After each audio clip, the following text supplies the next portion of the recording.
What's cracking, everybody? Welcome to Boo TV. While you're here, do me a big favor and like, comment, subscribe, hit the bell so you stay notified whenever we upload a new video. Thank you for stopping in. I appreciate you for watching. Thanks for the support, and let's get into the topic for today. I'm trying to make sense of Darvin Ham's logic, and I'm not Darvin Ham. I would imagine Darvin Ham knows a lot more about basketball than I do. But sometimes I think the simplest solution is sometimes the best solution. Now, as we all know, the Lakers lost to the Brooklyn Nets.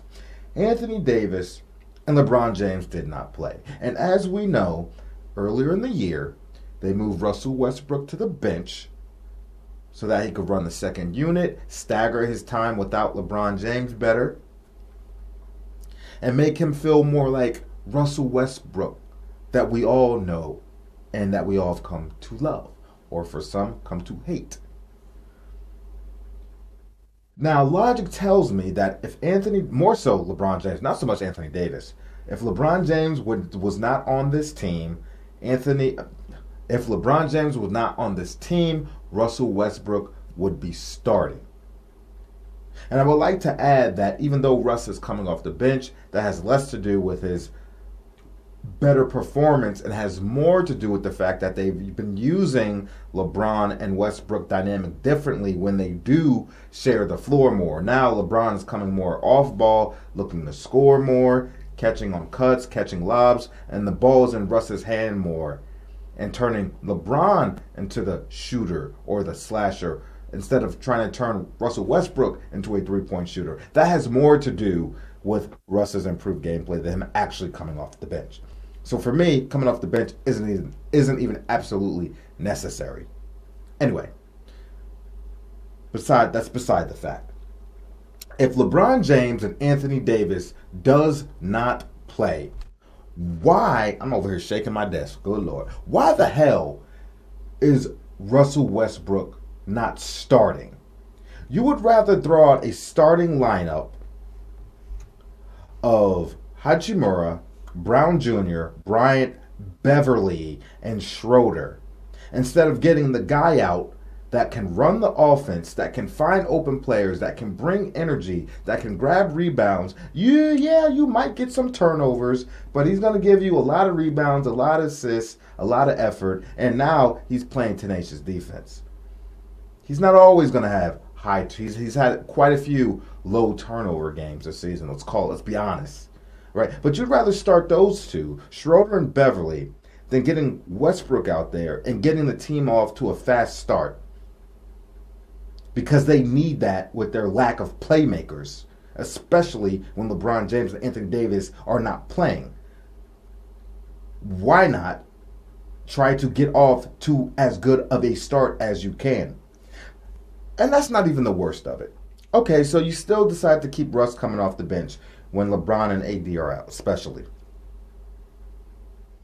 But the fact that even if he comes off the bench, he can still get most of the point guard minutes once he gets on the floor. But no, how the hell, in the absence of LeBron James and Anthony Davis, more so LeBron James, is Patrick Beverley getting 35 minutes, Schroder getting 34 minutes, both of these motherfuckers getting more minutes than Russell Westbrook only getting 30?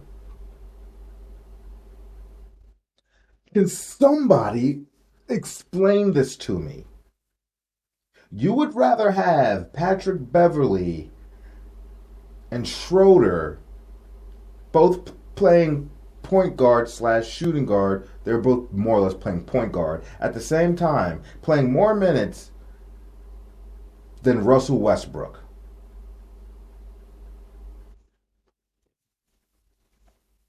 This is madness, man. And don't let me go down the stats. Now look, Russ didn't necessarily have a good shooting game himself, but his shooting game was still far better than what Beverley and Schroder gave. Patrick Beverley in his 35 minutes over Russ's 30 went 1 for 8 from the floor, 1 for 5 from three-point land, a 1 rebound, 3 assists. Okay? Okay? And for all his defensive accolades, he didn't get a steal, he didn't get a block, and all that nonsense he was doing on Kyrie Irving wasn't doing a goddamn thing. Because Kyrie Irving still lit his ass up. Schroder, in his 34 minutes of play over Russ's 30, went 2 for 15, 1 for 4 from three-point land, chipped in 6 rebounds and 5 assists. Compared to Russell Westbrook's 30 minutes, shot 5 for 15, 3 for 6 from three-point land, 4 for 7 from free throw land, chipped in with 8 rebounds and 10 assists, throwing a steal, throwing a block. Yeah, he has 6 turnovers. He did. But you're going to get a lot more that comes with those 6 turnovers. You are. You're going to get better defense. These days, you're going to get better defense. You're going to get playmaking. You're going to get second chance opportunities. You're going to get rebounding. You're going to get playmaking. You're going to get sparks. You're going to get ultimate leadership. A guy that's not willing to back down from anybody, that can spark a team. You're going to get all that. You're not getting so much of that with Schroder and Beverley. You're not. You're not. You're not. And yeah, Russell Westbrook was a -10. Well, I wonder why when you're putting him in this position. And besides, I don't put that much stock in a plus minus. Some people do. And one reason I'm really not going to give 2 shits about plus minus, because when LeBron James has all these horrible minus games, nobody says anything. When LeBron James' plus minus is absolutely horrendous, nobody cares about plus minus anymore. Fuck. What is this, man? It's crazy how all these narratives are driven. Fact of the matter is, however you want to slice it up, however you want to dice it up, Beverley and Schroder, especially Patrick Beverley, should not be getting more minutes than Russell Westbrook on any given day. What are we talking about? At no point in Patrick Beverley's greatest moment as a basketball player, his highest high, his peak of his career, was he even as good as Russell Westbrook in his lowest? What the hell are we talking about? Darvin Ham. Let's keep it simple, dude. Please keep it simple. This doesn't make any sense. And I'm not saying that the Lakers would have won, but it would have gave them a better opportunity. And this is not the first time I've seen him do this bullshit when AD and LeBron James haven't been playing. Like I said, more so a LeBron thing. But this is ridiculous, man. Especially, you know how the Russell Westbrook and Bryant dynamic is. You seen how that pick and roll works? What are you talking about? Just keep it simple, bro.